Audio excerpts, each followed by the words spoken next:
High friends, welcome to Roni Lini story time.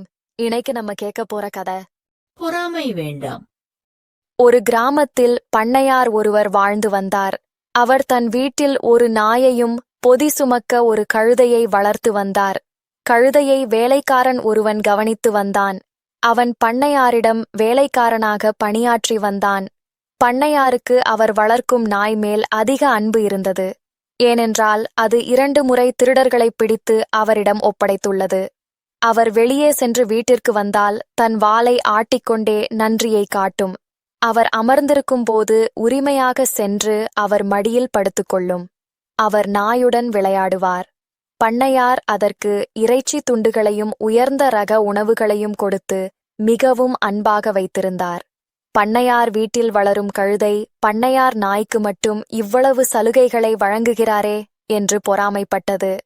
பண்ணையார் நாய்க்கு கொடுக்கும் அத்தனை சலுகைகளையும் தான் பெற வேண்டும் என்று நினைத்தது.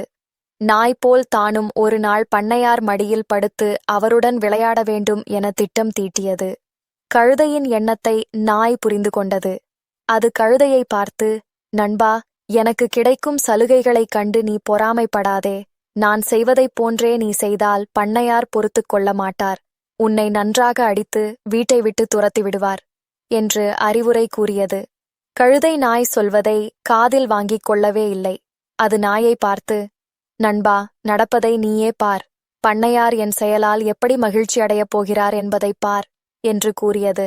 அதற்கு பிறகு நாய் எதுவும் பேசவில்லை. அன்றைக்கு பண்ணையார் வெள்ளை சட்டை வெள்ளை வேட்டி அணிந்து கொண்டு வீட்டில் அமர்ந்து புத்தகம் ஒன்றை படித்துக் கொண்டிருந்தார். உடனே கழுதை விரைவாக ஓடி சென்று அவருடைய மடியில் அமர்ந்து கொண்டது. அவருடன் விளையாட முயன்றது. பின்னர் பெரும் குரல் எடுத்து கத்தியது.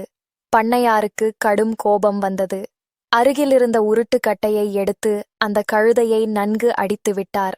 வலி தாங்க முடியாத கழுதை கத்திக்கொண்டே காட்டுக்குள் ஓடியது. அந்த கழுதை போல பிறருக்கு கிடைக்கும் சலுகைகளை பார்த்து நாம் பொறாமைப்படக்கூடாது. அவ்வாறு பொறாமைப்பட்டால் அது நமக்கு அழிவுதான் உண்டாக்கும். இந்த மாதிரி கதைகளுக்கு மறக்காம இந்த சேனலை லைக் பண்ணுங்க, ஷேர் பண்ணுங்க, சப்ஸ்கிரைப் பண்ணுங்க.